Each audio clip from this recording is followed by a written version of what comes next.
Thank you, Lord Jesus. Thank you, Jesus. Thank you, Jesus. Thank you, Jesus. Hallelujah. Stotram, stotram, stotram, stotram, stotram. Hallelujah. Varumaya podagare vandamidam tangirum serumaya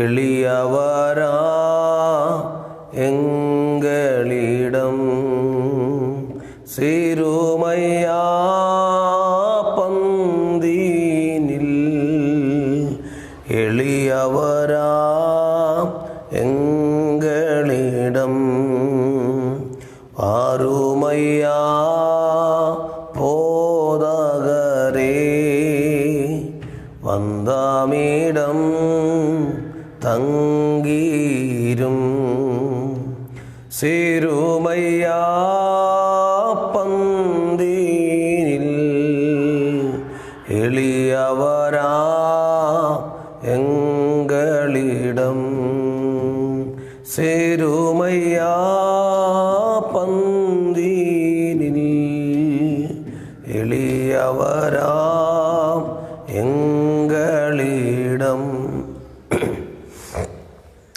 പരിശുദ്ധനായ ദൈവമേ, സ്വർഗീയ നല്ല കർത്താവേ, നല്ല രാവിലെ സമയത്തിനായി സ്തോത്രം ചെയ്യുന്നു.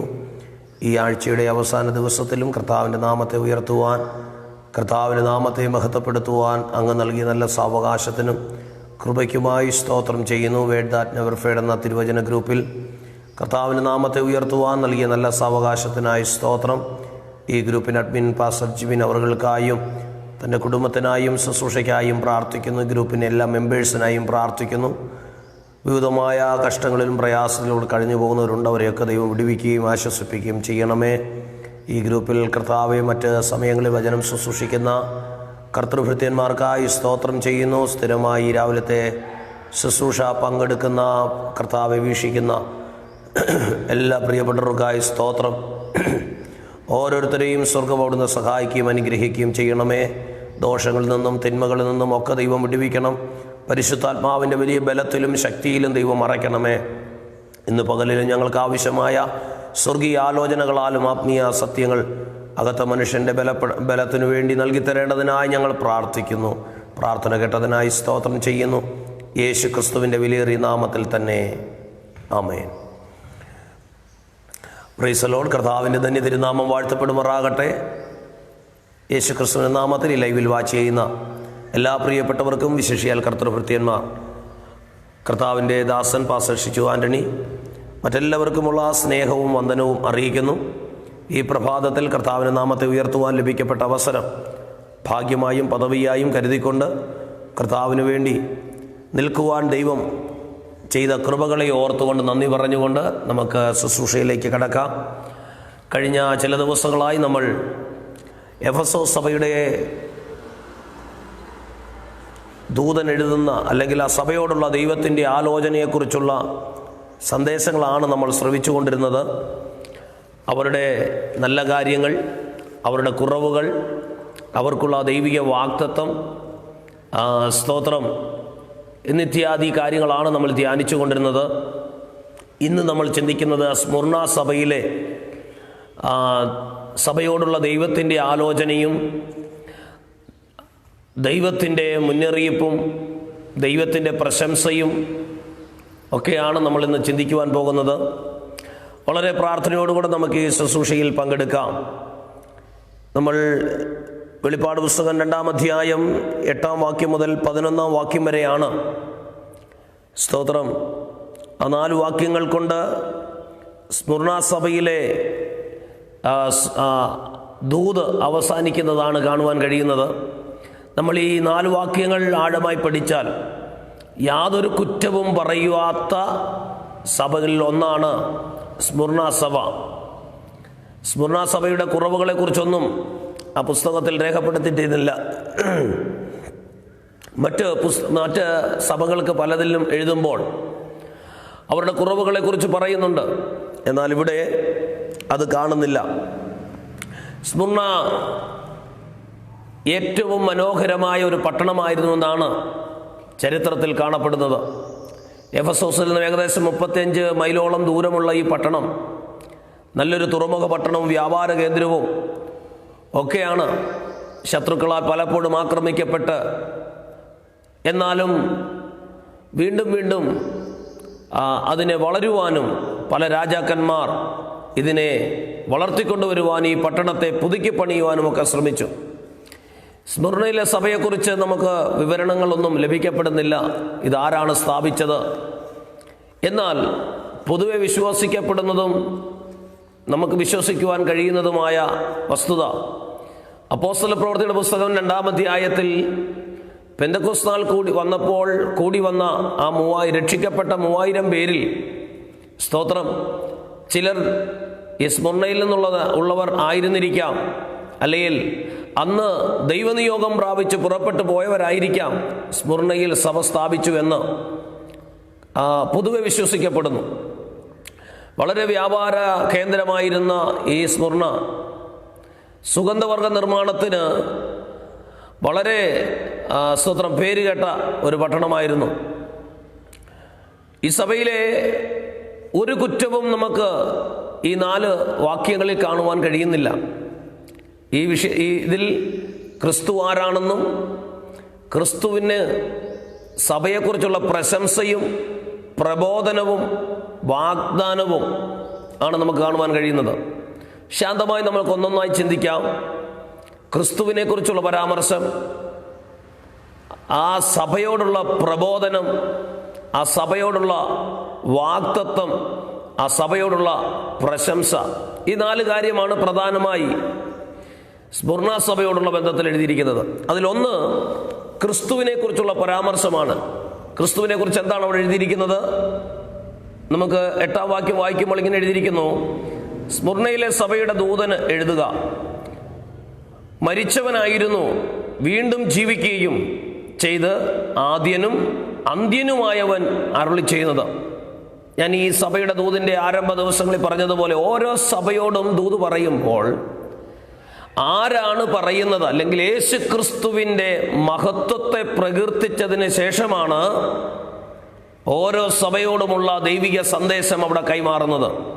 ഇവിടെ പറയുന്നു, ജീവനുള്ളവനായ, ജീവിച്ചിരിക്കുന്നവനായ, ആദ്യവും അന്ത്യനുമായ യേശു ക്രിസ്തുവാണ് സഭയോട് പറയുന്നത്. സ്തോത്രം. ഇന്നത്തെ കാലഘട്ടത്തിൽ ദൈവത്തിൻ്റെ ആലോചന വ്യക്തികളിൽ കൂടെ കടന്നു വരുമ്പോൾ പലർക്കും അത് അംഗീകരിക്കുവാൻ കഴിയുന്നില്ല. കഴിഞ്ഞ ദിവസം ഒരു ദൈവദാസനുമായി സംസാരിച്ചപ്പോൾ അദ്ദേഹം പറഞ്ഞത്, ദൈവം എന്നോട് പറയുന്നത് മാത്രമേ ഞാൻ സ്വീകരിക്കത്തുള്ളൂ, മറ്റാര് പറഞ്ഞാലും ഏതൊരു വ്യക്തി സംസാരിച്ചാലും ദൈവം എന്നോട് പറഞ്ഞാലേ ഞാൻ അംഗീകരിക്കത്തുള്ളൂ, മറ്റാരിൽ കൂടെ പറഞ്ഞാലും ഞാനത് സ്വീകരിക്കത്തില്ല. ആ നിലപാടിനോട് എനിക്ക് യോജിക്കുവാൻ കഴിഞ്ഞില്ല. കാരണം ഇവിടെ യോഹന്നാനിൽ കൂടെ യേശു ക്രിസ്തു സഭയ്ക്ക് ദൂതെഴുതുമ്പോൾ പറയുന്നത്, ജീവിച്ചിരിക്കുന്നവനും ആദ്യനും അന്ത്യനുമായവൻ പറയുന്നത്, സ്തോത്രം, അരുളി ചെയ്യുന്നത്. ഹല്ലേലൂയ. അപ്പോൾ വ്യക്തികളിൽ കൂടെ ദൈവം നമ്മളോട് വ്യക്തമായി സംസാരിക്കാം, ഉറപ്പു തരാം, ബോധിപ്പിക്കാം. പൗലോസിന്റെ ശുശ്രൂഷയിലും അഗബാസ് എന്ന പ്രവാചകനൊക്കെ ശുശ്രൂഷയിൽ വ്യക്തമായി സംസാരിച്ച തലങ്ങളുണ്ടല്ലോ. സ്തോത്രം. അതുകൊണ്ട് ദൈവം എന്നോട് മാത്രമേ സംസാരിക്കത്തുള്ളൂ, എന്നോട് കൂടെ മാത്രമേ സംസാരിച്ചാലേ ഞാൻ വിശ്വസിക്കത്തുള്ളൂ എന്നുള്ള പിടിവാശികൾ ഒരിക്കലും എല്ലായ്പ്പോഴും യോഗ്യമല്ല എന്ന് നമുക്ക് കാണുവാൻ കഴിയുന്നു. എന്നാൽ ചില കാര്യങ്ങളിൽ നമ്മൾ ദൈവത്തോട് ചോദിക്കണം, ഉറപ്പുവരുത്തണം, വ്യക്തമായ വെളിപ്പാടിന് വേണ്ടി. വിശേഷിയാൽ സുവിശേഷ വേലയോടുള്ള ബന്ധത്തിൽ ഒരു തീരുമാനമെടുക്കുമ്പോൾ, കർത്തൃവേലയ്ക്ക് വേണ്ടി ഇറങ്ങുക എന്നുള്ള ആ ഒരു നിയോഗം പ്രാപിക്കുമ്പോൾ വ്യക്തമായും ദൈവത്തിൽ നിന്നും വ്യക്തിപരമായി സ്തോത്രം ഉറപ്പ് പ്രാപിക്കപ്പെട്ടിരിക്കണം. സ്തോത്രം. ഇവിടെ നമ്മൾ കാണുന്നു, യേശു ആരാണ്? ജീവിക്കുകയും മരിച്ചവനായിരുന്നു, എന്നാൽ ഇപ്പോൾ ജീവിച്ചിരിക്കുന്നു. സ്തോത്രം. അപ്പോൾ ഒരിക്കൽ മരിച്ചിരുന്നു, പക്ഷെ ഇപ്പൊ ജീവിച്ചിരിക്കുന്നു. പ്രിയമുള്ളവരെ, ഒരിക്കലുണ്ടായിരുന്ന അവസ്ഥയെ കണ്ടുകൊണ്ട് ആരും വിധി എഴുതരുത്. യേശു മരിച്ചു എന്ന് പറഞ്ഞ് അവിടം കൊണ്ട് അവസാനിപ്പിക്കുകയല്ല, അതിനപ്പുറമൊന്നുണ്ട്, ജീവിച്ചിരിക്കുന്നു. ഞാൻ ഇതിൽ നിന്നൊരു സന്ദേശം കൈമാറാം. കഴിഞ്ഞ കാലങ്ങളിൽ വന്നുപോയ കുറവുകളോ കുറ്റങ്ങളോ പേരിൽ ഒരുപക്ഷെ മനുഷ്യൻ നമ്മളെ ഒതുക്കാം, മനുഷ്യൻ നമ്മളെ അവഗണിക്കാം, മനുഷ്യർ നമ്മളെ മാറ്റി നിർത്താം. എന്നാൽ ഇപ്പോൾ ആരാണ് എന്നുള്ള വിഷയത്തിലേക്കാണ് ദൈവം വിരൽ ചൂണ്ടുന്നത്. സ്തോത്രം. നമ്മളിപ്പോഴും ഹല്ലേലൂയ, നമ്മളിപ്പോഴും മഗ്ദലക്കാരത്തി മറിയെക്കുറിച്ച് പറയുമ്പോൾ 7 പിശാചുകൾ പിടിച്ചിരുന്ന എന്നാണ് ബൈബിൾ രേഖപ്പെടുത്തിയിരിക്കുന്നത്. 7 പിശാചുകൾ നീങ്ങിയ. സ്തോത്രം. അപ്പോൾ കഴിഞ്ഞ കാലങ്ങളിൽ കുറവുകളുണ്ടായിരുന്നു, കഴിഞ്ഞ കാലങ്ങളിൽ കുറ്റമുണ്ടായിരുന്നു. പക്ഷേ ഇപ്പോൾ എങ്ങനെയാണ്? അതാണ് ദൈവം നോക്കുന്നത്. കർത്താവിൻ്റെ ദാസൻ പാസ്റ്റർ ഷിജുവാൻ നിപ്പാസ് നല്ലൊരു കമന്റ് വിട്ടിട്ടിരിക്കുന്നു. ആത്മനിറവുള്ള ദൈവ മനുഷ്യരിൽ കൂടെ ദൈവം നമ്മോട് സംസാരിക്കും. അത് ദൈവ വ്യവസ്ഥയാണ്, തീർച്ചയായിട്ടും. സ്തോത്രം. ഞാൻ അങ്ങനെ ഉറപ്പ് പ്രാപിക്കപ്പെട്ടിട്ടുണ്ട്. എൻ്റെ ചെറിയൊരു അനുഭവം പറയാം. ചില വർഷങ്ങൾക്ക് മുമ്പ് അതിയായ ഒരു ആഗ്രഹമായിരുന്നു, അല്ലെങ്കിൽ ഒരു ദൈവത്തോടുള്ളൊരു തീരുമാനമായിരുന്നു, ഒരു 40 ദിവസം ഉപവസിക്കണം. എന്നാൽ അന്നത്തെ എൻ്റെ ശാരീരിക അവസ്ഥയും ദീർഘമായ ദിവസം തമിഴ്നാടിൻ്റെ ചൂട് കാലാവസ്ഥയിൽ ഉപവസിക്കുക എന്ന് പറയുന്നത് വളരെ കാഠിന്യമേറിയതാണ്, വെല്ലുവിളിയാണ്. അതും ദീർഘമായ 40 ദിവസം. പക്ഷേ എനിക്ക് ഭയങ്കര ദൈവത്തോടൊരു ആഗ്രഹമായിരുന്നു. എന്നാൽ ഒരു ദിവസം ഞങ്ങളുടെ സെൻറ്ററിലെ ഒരു മീറ്റിങ്ങിൽ പോയിരിക്കുമ്പോൾ, അന്ന് ഞങ്ങളുടെ നടുവിൽ ശുശ്രൂഷിച്ചത് എൻ്റെ ആത്മസ്നേഹിതൻ പാസ്റ്റർ ഷിജു പീറ്ററാണ്. വളരെ ശാന്തമായി ദൈവത്തിൻ്റെ വചനം സംസാരിക്കുന്ന അദ്ദേഹം അന്ന് ശുശ്രൂഷിച്ചത് യഹൂദ ബാലന്മാർ തീച്ചൂളയുടെ നടുവിൽ പോകുന്ന ആ സബ്ജക്റ്റാണ്. അന്ന് അദ്ദേഹം പറഞ്ഞു, അദ്ദേഹത്തിൽ കൂടെ പരിശുദ്ധാത്മാവ് ഓർപ്പിച്ചു, തങ്ങളുടെ ശരീരങ്ങളെ ചുടുവാൻ ഏൽപ്പിച്ചപ്പോൾ ദൈവത്തിൻ്റെ മഹത്വം വെളിപ്പെട്ടു. എന്നെ ആ വാക്ക് വല്ലാതെ സ്തോത്രം ടച്ച് ചെയ്തു. അത് ദൈവശബ്ദമായി എന്നോട് ഇടപെട്ടു. നീ നിന്റെ ശരീരം നോക്കരുത്. അന്നത്തെ ആ വിഷയത്തോടുള്ള ബന്ധത്തിലാണ് പറഞ്ഞത്, അല്ലാതെ ശരീരം സ്തോത്രം ജീവിതത്തിൽ ശുശ്രൂഷയിൽ നമ്മുടെ ശരീരത്തിന് പ്രാധാന്യം കൊടുക്കരുതെന്നല്ല. ശരീരം ചുടുവാൻ ഏൽപ്പിക്കപ്പെട്ടപ്പോൾ ദൈവത്തിന് മഹത്വം വെളിപ്പെട്ടെങ്കിൽ നിന്റെ ശരീരത്തിൻ്റെ ബലഹീനതകൾ 40 ദിവസം ഉപവസിക്കുവാൻ കഴിയത്തില്ലെന്ന് നീ ചിന്തിക്കുന്ന മേഖലകളിൽ ചിന്തിക്കരുത്. ഉപവസിക്കുക, ഞാൻ മഹത്വം വെളിപ്പെടുത്തുമെന്ന് പറഞ്ഞു. അന്ന് ദൈവം ഇടപെട്ടത് കൊണ്ട് അന്ന് ഞാൻ തീരുമാനിച്ചു, അന്ന് ആ മീറ്റിങ്ങിൽ ഇരുന്നു കൊണ്ട് തന്നെ ഞാൻ തീരുമാനിച്ചു, ഇത് എന്നോടുള്ള ദൈവത്തിൻ്റെ ശബ്ദമാണ്. അങ്ങനെ തീരുമാനിച്ചു. 40 ദിവസം അടുത്ത ദിവസങ്ങളിൽ തന്നെ ക്രമീകരിച്ചു തുടങ്ങി. ഞാൻ പറയാം, അതിൻ്റെ പര്യവസാനം വലിയൊരു അനുഗ്രഹത്തോടു കൂടെയാണ് അവസാനിച്ചത്. ദൈവമഹത്വം വെളിപ്പെട്ടു. സ്തോത്രം. ചിലരന്ന് സ്നാനപ്പെടുവാൻ, അതിന് അവസാന ദിവസം സ്നാനം കൊടുക്കുവാൻ കർത്താവ് അടിയന് കൃപ നൽകി. സ്തോത്രം. ചിലർ ദൈവവേലയ്ക്ക് വേണ്ടി വേർതിരിയുവാൻ അന്നത്തെ മീറ്റിങ്ങിൽ സഹായകമായി. സ്തോത്രം. ഞാൻ പറഞ്ഞത്, കർത്താവിന്റെ ദാസൻ കമന്റ് ഇട്ടത് കൊണ്ടാണ് ഞാൻ ആ കാര്യം ഒന്ന് വിശദീകരിച്ചത്. ദൈവം വ്യക്തമായി ദൈവദാസന്മാരെ കൂടെ സംസാരിക്കും. സ്തോത്രം. അതിനെ നമ്മൾ ദൈവത്തിൻ്റെ ആലോചന എന്നുള്ള നിലവാരത്തിൽ, അല്ലെങ്കിൽ അതിൻ്റെ ബഹുമാനത്തിൽ ദൈവത്തിൻ്റെ ശബ്ദമായി നമ്മളോട് ഇടപെട്ടാൽ, അതിനെ ഏറ്റെടുത്താൽ നിശ്ചയമായും അതിലൊരു മഹത്വം വെളിപ്പെടും. അങ്ങനെ യോഹന്നാനിൽ കൂടെ സ്മുർണയിലെ സഭയ്ക്ക് ദൂതെഴുതുമ്പോൾ പറയുന്നു, മരിച്ചവനായിരുന്നു, മുൻപ് മരിച്ചിരുന്നു, പക്ഷെ ഇപ്പോൾ ആരാ? ജീവിച്ചിരിക്കുക. അപ്പോൾ മുൻപായിരുന്നു എന്നുള്ളതിനേക്കാൾ അപ്പുറം ഇപ്പോൾ ആരായിരിക്കുന്നു എന്നുള്ളതാണ് നമ്മുടെ വിഷയം. ചിന്തിച്ചു നോക്കിക്കേ, നമ്മൾ ഇപ്പോൾ ആരാണ്? മുൻപാരായിരുന്നു? സ്തോത്രം. ഹല്ലേലൂയ. മുൻപാരായിരുന്നു. പൗലോസിന്റെ ഭാഷ്യത്തിൽ എഫെസ്യ ലേഖനത്തിൽ നമ്മൾ വായിക്കുന്നുണ്ട്. എഫെസ്യ ലേഖനം 2-ാം അധ്യായം നമ്മൾ വായിക്കുമ്പോൾ ഇങ്ങനെ കാണുന്നു. സ്തോത്രം. മുമ്പേ 2-ാം അധ്യായം 11-ാം വാക്യം, ആകയാൽ നിങ്ങൾ മുൻപേ പ്രകൃതിയാൽ ജാതികളായിരുന്നു, ജഡത്തിൻ കയ്യാലുള്ള പരിച്ഛേദനയേറ്റ് പരിച്ഛേദനക്കാരെന്ന് പേരുള്ളവരാകയാൽ അഗ്രചർമ്മക്കാരെന്ന് വിളിക്കപ്പെട്ടിരുന്നു. അക്കാലത്ത് നിങ്ങൾ ക്രിസ്തുവിനെ കൂടാതെയുള്ളവരും ഇസ്രയേൽ പൗരതയോട് സംബന്ധമില്ലാത്തവരും വാഗ്ദത്തത്തിന്റെ നിയമത്തിന് അന്യരും പ്രത്യാശയില്ലാത്തവരും ലോകത്തിൽ ദൈവമില്ലാത്തവരും ആയിരുന്നു എന്ന് ഓർത്തുകൊള്ളുവീൻ. മുമ്പേ ദൂരസ്ഥന്മാരായിരുന്ന നിങ്ങൾ ഇപ്പോൾ ക്രിസ്തുയേശുവിൽ ക്രിസ്തുവിന്റെ രക്തത്താൽ സമീപസ്ഥരായി തീർന്നു. അപ്പോൾ മുൻപേ മരിച്ചവനായിരുന്നു, ഇപ്പോൾ ആരാ? ഇപ്പോൾ ജീവിച്ചിരിക്കുന്നവനാ. അങ്ങനെയെങ്കിൽ ഒരു സത്യം നമ്മൾ മനസ്സിലാക്കുക, നമ്മൾ ആരാധിക്കുന്ന യേശു മരിച്ചുപോയ ഒരു ദൈവമല്ല, മരിച്ചിട്ട് ഇന്ന് ജീവിച്ചിരിക്കുന്ന ദൈവമാണ്. സ്തോത്രം. മരണത്തിന് ഇനിയും യേശുവിനെ പിടിച്ചടക്കാൻ കഴിയത്തില്ല. യേശു മരിച്ചത് മാനവരാശിയുടെ രക്ഷയ്ക്ക് വേണ്ടിയും പാപപരിഹാരത്തിനു വേണ്ടിയും പ്രായശ്ചിത്ത മരണമായി നമുക്ക് വേണ്ടി അറുക്കപ്പെട്ട കുഞ്ഞാടാണ് യേശു ക്രിസ്തു. ആ മരണം കൊണ്ട് യേശുവിന്റെ ജീവിതം അവസാനിച്ചില്ല. മരണത്തിനപ്പുറം യേശു ക്രിസ്തു ഇന്ന് ജീവിച്ചിരിക്കുന്നത് പോലെ തിരുവചനത്തിൽ നമ്മെ കുറിച്ച് പറയുന്നു, മുൻപേ പ്രകൃതിയാൽ ജാതികളായിരുന്നു, മുൻപേ ദൂരസ്ഥന്മാരായിരുന്നു, മുൻപേ അന്യരായിരുന്നു, മുൻപേ നമ്മൾ ഇസ്രയേൽ പൗരതയോട് സംബന്ധമില്ലാത്തവരായിരുന്നു. എന്നാൽ ഇപ്പോഴോ ക്രിസ്തുവിന്റെ നിമിത്തം, സ്തോത്രം, ദൂരസ്ഥരല്ല, നമ്മൾ സമീപസ്ഥരാണ്. മുമ്പേ ഉള്ള അവസ്ഥകളെ കണ്ടുകൊണ്ടും മുമ്പേയുള്ളതായ സാഹചര്യങ്ങളെ കണ്ടുകൊണ്ടും മനുഷ്യൻ നമ്മെ വിധി എഴുതുമ്പോൾ ഇവനെ എനിക്കറിയത്തില്ലേ, ആ വ്യക്തിയെ എനിക്കറിയാമല്ലോ. സ്തോത്രം. അവരെന്തെല്ലാം പറഞ്ഞാലും മുമ്പേ അവരാരായിരുന്നു എനിക്കറിയാം, അവരുടെ കഴിഞ്ഞ കാലമൊക്കെ എനിക്കറിയാം, അവരുടെ കുടുംബത്തിന്റെ മുമ്പത്തെ അവസ്ഥയൊക്കെ എനിക്കറിയാം. ഇങ്ങനെ പറഞ്ഞ് നമ്മെ നിന്ദിക്കുകയും പരിഹസിക്കുകയും ചെയ്യുന്നവരൊരു പക്ഷേ കാണാം.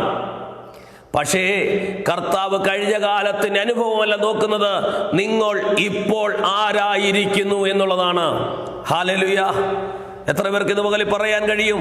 മുമ്പേ ദൈവത്തോട് അടുക്കുവാൻ കഴിയാത്ത നിലവാരത്തിൽ ജീവിച്ചിരുന്ന എന്നെ ക്രിസ്തുവിന്റെ സ്നേഹത്താൽ ഇന്നെന്നെ ജീവനുള്ളവനായി സമീപസ്ഥനായി ദൈവത്തിന്റെ മഹത്വം അനുഭവിക്കുവാൻ ദൈവം വെച്ചിരിക്കുന്നു. അപ്പോൾ യേശുക്രിസ്തുവിനെ പറയുന്നു, മുമ്പേ മരിച്ചവനായിരുന്നു, ഇപ്പോൾ ആരാ? ജീവിച്ചിരിക്കുക. ഇതുപോലെ മുമ്പേ നമ്മൾ ആരായിരുന്നു? അന്യരായിരുന്നു, ദൂരസ്ഥരായിരുന്നു, കൊള്ളരുതാത്തവരായിരുന്നു, അശുദ്ധി നിറഞ്ഞവരായിരുന്നു. സ്തോത്രം. യോഹന്നാൻ 2-ാം അധ്യായത്തിൽ പറയുന്നത് പോലെ പുറംപറമ്പിൽ വെളിയിൽ കിടന്ന കൽപാത്രങ്ങളായിരുന്നു. പക്ഷെ ഇപ്പൊ ആരാ? ഇപ്പം പ്രാധാന്യമുള്ളവരായി ദൈവം നമ്മെ തെരഞ്ഞെടുത്തു ക്രിസ്തുവിന്റെ നാമം വഹിക്കുവാൻ. എത്ര ശ്രേഷ്ഠമായ അനുഭവമാണ് അല്ലേ? സ്തോത്രം.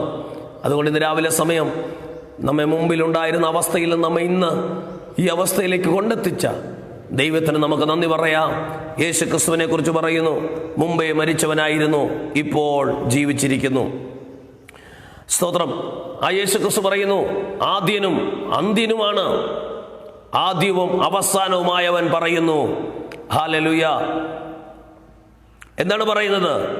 ഞാൻ നിന്റെ കഷ്ടതയും ദാരിദ്ര്യവും, നീ ധനവാനാകുന്നതാനും തങ്ങൾ യഹൂദർ എന്ന് പറയുന്നെങ്കിലും യഹൂദരല്ല, സാത്താന്റെ പള്ളിക്കാരായവരുടെ ദൂഷണവും അറിയുന്നു. സ്തോത്രം. 3 വിധമായ പ്രശംസ അവിടെ പറയുകയാണ്. 3 വിധ പ്രശംസ. ഒന്ന്, നീ എന്തനുഭവിക്കുന്നു? ഞാൻ നിന്റെ കഷ്ടത അറിയുന്നു. 2, നിന്റെ ദാരിദ്ര്യം ഞാൻ അറിയുന്നു. 3, സ്തോത്രം, നീ അനുഭവിക്കുന്ന ദൂഷണം, അല്ലെ നിനക്കെതിരെയുള്ള ദൂഷണം ഞാൻ അറിയുന്നു. പ്രശംസയാ. ദൈവം അവരോട് പറയുന്ന കാര്യമാണ്. 3 വിധമായ കഷ്ടത്തിൽ കൂടെയാണ് സ്മുർണസഭ കടന്നു പോകുന്നത്. ഒന്ന് കഷ്ടത. ഹല്ലേലൂയ. സ്തോത്രം. ഈ കഷ്ടത എന്ന പദത്തിന് ഇതിന്റെ ഗ്രീക്ക് വാക്കിൽ എഴുതിയിരിക്കുന്നത് തകർന്ന് ഉടഞ്ഞു മാറുക എന്നർത്ഥം വരുന്ന പദമാണ്. അപ്പോൾ തകർന്നു പോകത്തക്കവണ്ണം, ഉടഞ്ഞു പോകത്തക്കവണ്ണം പീഡനത്തിൽ കൂടെ കടന്നു പോകുന്ന ദൈവസഭയോട് പറയുന്നു, നിങ്ങളുടെ കഷ്ടത ഞാൻ അറിയുന്നുണ്ട്. ഞാൻ മരിച്ചവനാണ് ആയിരുന്നു, എന്നാൽ ഇപ്പോൾ ജീവനുള്ളവനാണ്. അതുകൊണ്ട് സ്മുർണ സഭയെ, നിങ്ങളുടെ കഷ്ടത, നിങ്ങൾ അനുഭവിക്കുന്ന പീഡനം, നിങ്ങൾ അനുഭവിക്കുന്ന വേദന ഞാൻ അറിയുന്നുണ്ട്. ഞാൻ അറിയാതല്ല ഇതൊന്നും സംഭവിക്കുന്നത്. സ്തോത്രം. പിന്നീട് പറയുന്നുണ്ട്, ചില നാളുകൾ കൂടെ നിങ്ങൾ ഈ പീഡനത്തിൽ കൂടെ കടന്നുപോയേ മതിയാകത്തുള്ളൂ. ഹല്ലേലൂയ. പ്രിയമുള്ളവരെ, നമ്മുടെ കഷ്ടത ദൈവം അറിയുന്നുണ്ട്, നമ്മുടെ കഷ്ടത ദൈവം കാണുന്നുണ്ട്. നമ്മൾ വിശുദ്ധിക്ക് വേണ്ടിയും വേർപാടിനു വേണ്ടിയും വചന സത്യത്തിനു വേണ്ടിയും ദൈവിക വ്യവസ്ഥയ്ക്ക് വേണ്ടിയും ദൈവകൃപയുടെ ആഴങ്ങൾ അനുഭവിച്ചുകൊണ്ട് പീഡനത്തിൽ കൂടെയും കഷ്ടതയിൽ കൂടെയും ഞെരുക്കത്തിൽ കൂടെയും മുൻപോട്ട് ജീവിച്ചു കൊണ്ടിരിക്കുമ്പോൾ ഒരുപക്ഷേ ജീവിതത്തിൽ സ്തോത്രം കഷ്ടതയുടെ അനുഭവത്തിൽ വരാം. ഇവിടെ കാണുന്നുണ്ട്, അതിന്റെ ബ്രാക്കറ്റിൽ കൊടുത്തിരിക്കുന്നത്, നീ ധനവാനാകുന്നു താനും. അവർക്ക് സാമ്പത്തികമായ ഭദ്രത ഉണ്ടായിരുന്ന സഭയാണ് സ്മുർണ സഭ. അങ്ങനെ വേണം നമുക്ക് ചിന്തിക്കുവാൻ ആ വാക്കിന്റെ അടിസ്ഥാനത്തിൽ. പക്ഷേ സാമ്പത്തികമായ നന്മയുണ്ടായിട്ടും ആത്മീയമായ കഷ്ടതയിൽ കൂടെ കടന്നു പോകുന്ന, സ്തോത്രം, അല്ലെങ്കിൽ ദാരിദ്ര്യം അനുഭവിക്കുന്ന നിലവാരത്തിൽ നിൽക്കുന്ന, സ്തോത്രം, ശൂന്യമായ അനുഭവത്തിൽ നിൽക്കുന്ന അവസ്ഥ കണ്ട് ഇവിടെ പറയുന്നു, സ്തോത്രം, ഞാൻ നിങ്ങളെ അറിയുന്നു. സ്തോത്രം, ഞാൻ നിങ്ങളെ അറിയുന്നു. ഇന്ന് രാവിലെ സമയം നമുക്കൊന്ന് വിശ്വസിക്കാം, നമ്മുടെ കഷ്ടത അറിയുന്ന ദൈവം, നമ്മുടെ ദാരിദ്ര്യം അറിയുന്ന ദൈവം. പുറമേ നോക്കുമ്പോൾ ഒരു കുഴപ്പവുമില്ല, പുറമേ നോക്കുമ്പോൾ ഒരു പ്രശ്നവുമില്ല. പക്ഷേ ഭവനത്തിൻ്റെ അകത്തളങ്ങളിൽ പല വിഷയങ്ങളിലും ദാരിദ്ര്യം അനുഭവിക്കുന്ന നിലവാരം ഒരുപക്ഷെ ഉണ്ടാകാം. എന്നാൽ ദൈവപൈതലേ, ഭയപ്പെടേണ്ട, ഭാരപ്പെടേണ്ട. നിന്റെ ഭവനത്തിൻ്റെ ഉള്ളറകളെ അറിയുന്ന കർത്താവ് ഉണ്ട്.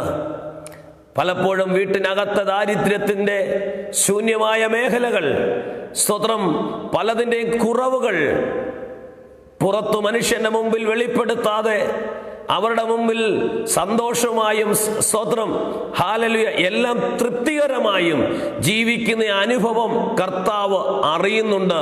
നിശ്ചയമായും ഒരു കാര്യം ഉറപ്പാണ്, നമ്മുടെ കഷ്ടതയും ദാരിദ്ര്യവും അറിഞ്ഞ് പ്രവർത്തിക്കുന്ന കർത്താവുണ്ട്. അവനറിയുക മാത്രമല്ല, പ്രവർത്തിക്കൂടെ ചെയ്യുന്നു. മൂന്നാമതായി അവിടെ പറയുന്നു, തങ്ങൾ യഹൂദരെന്ന് പറയുന്നെങ്കിലും യഹൂദരല്ല, സാത്താന്റെ പള്ളിക്കാരായവരുടെ ദൂഷണവും അറിയുന്നു. സ്മുർണയിൽ വളരെ യഹൂദ ജനങ്ങൾ തിങ്ങിപ്പാർത്തിരുന്നു. ഇവർ ക്രിസ്തു വിരോധികളായി പാർത്തിരുന്നു എന്ന് കാണുവാൻ കഴിയുന്നു. ആദിമകാലങ്ങളിൽ നമുക്ക് അപ്പോസ്തല പ്രവൃത്തിയുടെ പുസ്തകം വായിക്കുമ്പോഴൊക്കെ കാണുന്നുണ്ടല്ലോ, പല യഹൂദന്മാരാണ് ക്രിസ്തീയ വിശ്വാസത്തിന് അന്ന് തടസ്സം നിന്നത് അധികവും. സ്തോത്രം. എന്നാൽ അവരെക്കുറിച്ചാണ് പറയുന്നത് സാത്താന്റെ പള്ളിക്കാരെന്ന്. യഹൂദന്മാരാണ്, കർത്താവിനെ ആരാധിക്കുന്നവരാണ്. പക്ഷേ ക്രിസ്തു വിശ്വാസത്തോട് അവർക്ക് ശക്തമായ എതിർപ്പാണ്. ഹല്ലേലൂയ, സ്തോത്രം. ഇവരാണ് പൗലോസിന്റെ ആരംഭകാല ശുശ്രൂഷ തെസ്സലോനിക്കയിലും ലുസ്ത്രയിലും ബെരോവയിലും ഇക്കോന്യയിലും ഒക്കെ പൗലോസിനെതിരായി തിരിഞ്ഞു പ്രവർത്തിച്ചത്. ഈ കൂട്ടരിൽ ചിലരാണെന്ന് പൊതുവെ അഭിപ്രായപ്പെടുന്നു. പ്രിയമുള്ളവരെ, അപ്പോൾ യഹൂദന്മാരാണ്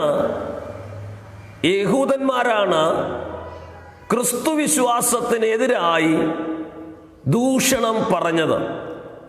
ഞാനതിൻ്റെ ആഴം ഒന്നുകൂടെ പറഞ്ഞാൽ, സഹായിക്കേണ്ടവർ, സഹകരിക്കേണ്ടവർ, ഒന്നിച്ചു നിൽക്കേണ്ടുന്നവർ, ആശ്വാസം പകരേണ്ടവർ, ബലം പകരേണ്ടവർ, ഇങ്ങനെയുള്ളവരായിരിക്കും പലപ്പോഴും നമുക്കെതിരെ ദൂഷണം പറയുവാൻ ഇടയാകുന്നത്. നിങ്ങൾ നിങ്ങളുടെ അനുഭവങ്ങളെ ഒന്ന് ചിന്തിച്ചു നോക്കിക്കേ. നമുക്കെതിരായി കൂടുതലും നിന്ന പറഞ്ഞിട്ടുള്ളത്, ദൂഷണം പറഞ്ഞിട്ടുള്ളത് ലോകക്കാരായിരിക്കത്തില്ല. വ്യക്തമായി നമ്മൾ പഠിച്ചാൽ ഒന്നെങ്കിൽ നമ്മിൽ നിന്നും സഹായം പ്രാപിച്ചിട്ടുള്ളവരാകാം, അല്ലെങ്കിൽ രക്തബന്ധങ്ങളാകാം, അല്ലെങ്കിൽ നമ്മൾ അകമഴിഞ്ഞ് ആത്മാർത്ഥമായി സ്നേഹിച്ച വ്യക്തികളാകാം നമുക്കെതിരെ ദൂഷണം പറഞ്ഞുകൊണ്ട് നടന്നിട്ടുള്ളതും. ഇത് ഒരു വ്യക്തിയുടെ മാത്രം അഭിപ്രായമല്ല, അനുഭവമല്ല. ഈ ലൈവിൽ കാണുന്ന പലരുടെയും അനുഭവമായിരിക്കുമെന്ന് ഞാൻ വിശ്വസിക്കുന്നു. നമ്മൾ സ്നേഹിച്ച, നമ്മൾ കരുതിയ, നമ്മൾ ആത്മാർത്ഥത പുലർത്തിയ, സ്തോത്രം, പലരിൽ നിന്നുമല്ലേ നമുക്ക് ദൂഷണമായ വാക്കുകൾ കേൾക്കേണ്ടി വന്നത്. അങ്ങനെയുള്ളവരിൽ നിന്നല്ലേ പലപ്പോഴും നമ്മൾ നിന്നെ അനുഭവിക്കേണ്ടി വന്നിട്ടുള്ളത്. സ്തോത്രം, രക്തബന്ധങ്ങളിൽ നിന്നും അതുപോലുള്ള ദൂഷണങ്ങൾ നമ്മൾ അനുഭവിച്ചെന്ന് വരാം. അതുകൊണ്ടല്ലേ ദാവീദ് പറയുന്നത്, എന്നെ നിന്ദിച്ചതൊരു ശത്രുവായിരുന്നെങ്കിൽ കുഴപ്പമില്ലായിരുന്നു, ഞാനതൊക്കെ അങ്ങ് സഹിച്ചേനും. പക്ഷേ എന്നെ നിന്ദിച്ചത്, സ്തോത്രം, ഹല്ലേലൂയ, എൻ്റെ അപ്പം തിന്നുന്നവൻ എൻ്റെ നേരെ കുതികാൽ ഉയർത്തിയിരിക്കുന്നു. സ്തോത്രം, നമ്മൾ സഹായിച്ചവർ, നമുക്ക് നന്മയില്ലാഞ്ഞിട്ട് പോലും, നമുക്കൊരഭിവൃദ്ധി ഇല്ലാഞ്ഞിട്ട് പോലും, നമ്മളാൽ കഴിയുന്ന സഹായങ്ങൾ നമ്മൾ ചെയ്തു കൊടുത്ത വ്യക്തികൾ നമുക്കെതിരെ ദൂഷണം പറഞ്ഞിരിക്കുമ്പോൾ, പ്രിയമുള്ളവരെ, ഒരുപക്ഷേ ലോകം അവരുടെ ദൂഷണമേ കേൾക്കുന്നുള്ളൂ, നമ്മെ കാണുന്നില്ല, നമ്മെ അറിയുന്നില്ല. ഒരു കാര്യം ഉറപ്പുണ്ട്, വിളിച്ച അരുമനാഥൻ പറയുന്നു, ഞാൻ നിങ്ങളെ അറിയുന്നു. സ്ഫുർണയിൽ യഹൂദന്മാരാൽ നിന്നയേൽക്കേണ്ടി വന്ന, കഷ്ടത അനുഭവിക്കേണ്ടി വന്ന, ദൂഷണമേൽക്കേണ്ടി വന്ന, സ്തോത്രം, ക്രിസ്തീയ വിശ്വാസികളെ, നിങ്ങളെ ഞാൻ അറിയുന്നു എന്നാണ് യേശു ക്രിസ്തു സഭയോട് ദൂത് പറഞ്ഞത്.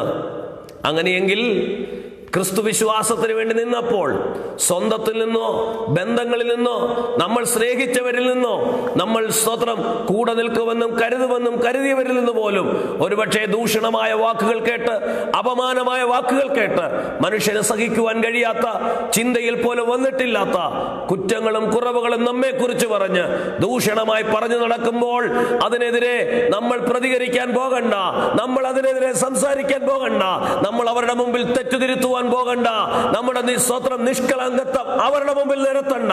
നമ്മെ അറിയുന്ന, നമ്മെ കാണുന്ന, നമ്മുടെ അവസ്ഥ മനസ്സിലാക്കുന്ന സ്വർഗത്തിലൊരു ദൈവമുണ്ട്. ആ ദൈവം പറയുന്നു, ഞാൻ നിന്നെ അറിയുന്നു. ആ അറിയുന്ന ദൈവം ജീവനുള്ള ദൈവമാണ്.